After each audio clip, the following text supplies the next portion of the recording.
Narito tayo ngayon upang matunghayan ang talaga namang nag-iinit, nagbabaga at napaka-latest na issue sa pagitan ni Ate Erica at ng kanyang pamilya.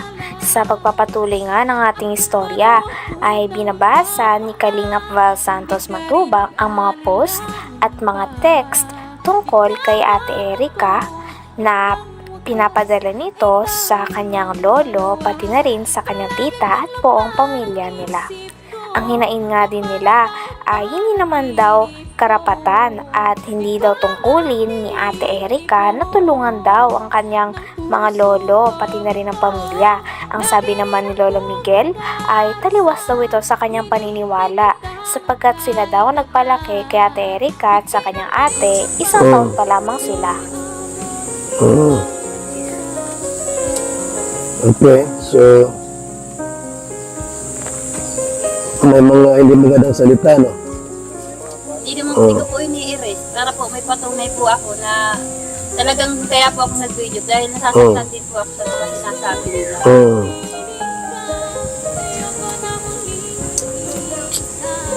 Okay.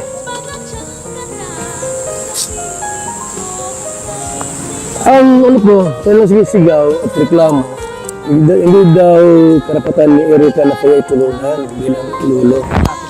Saan sila naglaki? Pwede naman po sa amin din ako. Ang mapa sa amin, hindi ako nang nagkakanong, kaya lang, ang hihinapit ko dun. Bakit saan sila naglaki? Mapa sa amin sa 1 taon pa nagkalaki. Kasi sila may 2 taon. O sa amin, pinaaral ko. O, ay yung nanay niya nasa nagkapasarap sa Maynila. Yun.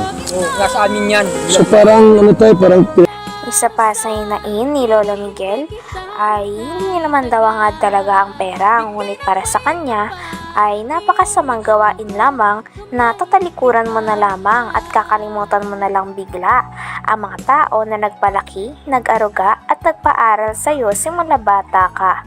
Kaya naman sabi pa ni Lolo Miguel ay hindi niya rin daw matanggap ang part na yon dahil parang naglaho na lamang daw sila Ate Erica na parang bula. Ang lola niya nga daw ay napunta daw sa ospital at talaga nag 50-50 pa ang buhay nito. Ngunit ni isang dalaw o isang anino ni Ate Erica at ng kanyang ate ay hindi daw talaga nila nakita. Talagang hindi nga daw sila tumatanaw ng utang na loob kaya naman galit na galit at nagtatampo at may hinanakit si Lola Miguel sa kanyang mga apo. Sa amin yan. so parang ano tayo, parang pinalimutan kayo nila Erica, parang pinalimutan kayo. Yun ang hihinapit. Pinahinanakit mo doon.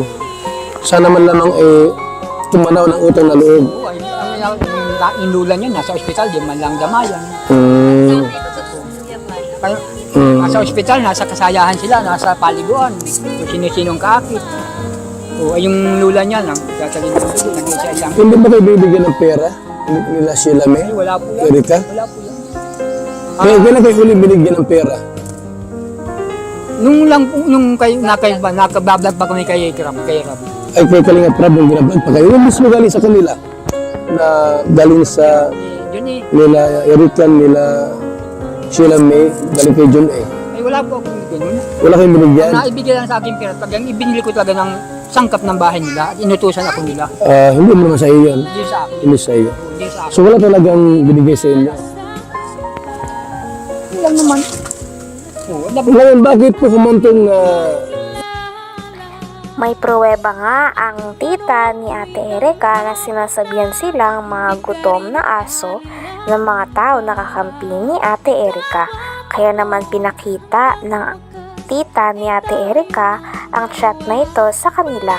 Dahil dito ay mas lalo pa nga nagagalit si Lolo Miguel kay Ate Erica pati na rin sa kanyang ate at sa mga tao na kumakampi pa dito dahil sila na nga daw ang iniwan at talagang hindi nirespeto dahil umalis daw ang dalawa sa bahay nila nang walang paalam at hindi na nga sila binibisita pagkatapos nilang palakihin ng mga ito at paaralin. Ngunit in return nga ay walang natatanggap na tulong sila Tatay Miguel galing kila Ate Erica tulad ng mga pinapakalat nila na nagsusustento pa daw sila Ate Erica sa kanila.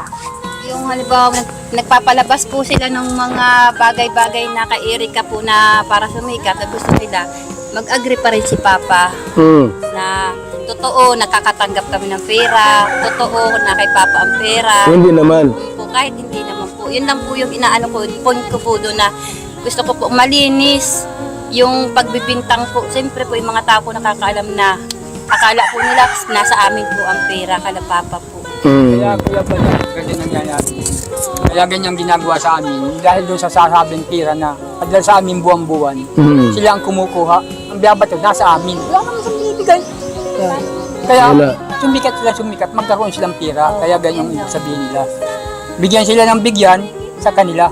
Hindi mabibigay yung ulan niya. Ginagamit lang ako. Ginagamit ko yung mag-asawa. Si ano ang stand Region A? Okay naman sa kanila? Okay naman sa Pinaparatangan din si Lolo Miguel na siya daw ang kumukuha ng pera dahil siya daw ang inuutusan o pinapakausapan na bumili ng mga gamit sa loob ng bahay na pinagawa ni Sir Jun A para kay Ate Erika sa kanyang pamilya. Ngunit kiit naman ni Lolo Miguel ay wala naman daw napupunta sa kanya sapagkat pinapabili lang daw siya. At kapag pinabili daw siya ng gamit ay binibili niya naman daw talaga ng walang labis at walang kulang. Talagang ang source ng pera ay nanggagaling kay Sheila May na ate ni Ate Erika. Dahil sa kanya daw nagpapadala at siya ang kumakausap kay Sir Jun A. Sabi pa nga ni Kalingap Val Santos Matubang ay may tuturing talaga na parang buhay prinsesa si Sheila May dahil may mga taga-utos ito. stand Region A. Okay naman sa kanila? Okay naman sa kanya na kahit tumulong siya kay Erika, kina Sheila May, tapos kayo, ano problema? Okay lang Region A yun? Anong wala sa kanya? At nag-uurosap naman po sila. Kwarto ko, naalis sila, napunta doon sa bomba. Kasi nag-uusap matagal, di ba? Nakikialam. Kala ko kung ano lang ang pinag-uusapan nila Sa telepono. sa cellphone. Buti may signal dito. Anyway, meron kami May wifi dito. So wala pa itong bahay, dito sila nag-stay, nakatira. nag-kiss ko, hindi lang. Sino naglagay ng wifi sa inyo? Ikaw nagpa-wifi ka? Okay, so ngayon, paano itong si Torres makapasok sa kwentong ito? Si Amy Torres pang nabangang ano ko po dyan, bago nagbablog po si Kalingap, bago po lumalakas ang Erika, kausap na po yun ni Sheila May, wala pa po yun din. Sino? Grabe na nga talaga ang mga paninirang nangyayari at ang kaganapan sa hidwaan na nagaganap sa pagitan ni Ate Erika at ng kanyang ate laban sa kanilang pamilya na nagpalaki sa kanila simula bata pa lamang sila. Grabe at napaka-intense na mga nangyayari dahil salit-salita na nga sila ng mga masasamang salita at mga sumbatan. Kaya sino nga ba ang tama talaga at sino ang mali sa away na ito? Narito din si Kalingap Val Santos Matubang upang i-resolve ang away na ito. Yan na po ang kautugan Ini Torres, okay. Kausap ni Sheila May yun. Sheila May po, araw-araw po yun. Kung Bakit po, daw? Mga balita na pag binablog po si Erika, sinasabi po doon kay Amy. Okay. Ini Torres. So, ngayon, anong nangyari ay parang winakwak nila, itong si Erika at Sheila May ni Ini Tunyakaw Torres. Ito niya ako yun. Tunyakaw Torres. Ano tayo ang pinaka-mensahe mo talaga tayo yung pinaka-ano po problema talaga tayo? Yung hinanakit mo kung bakit humantong sa ganitong awayan?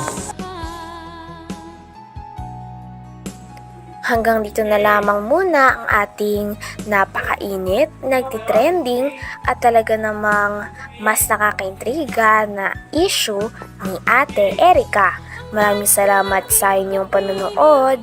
Hanggang sa muli. Bye!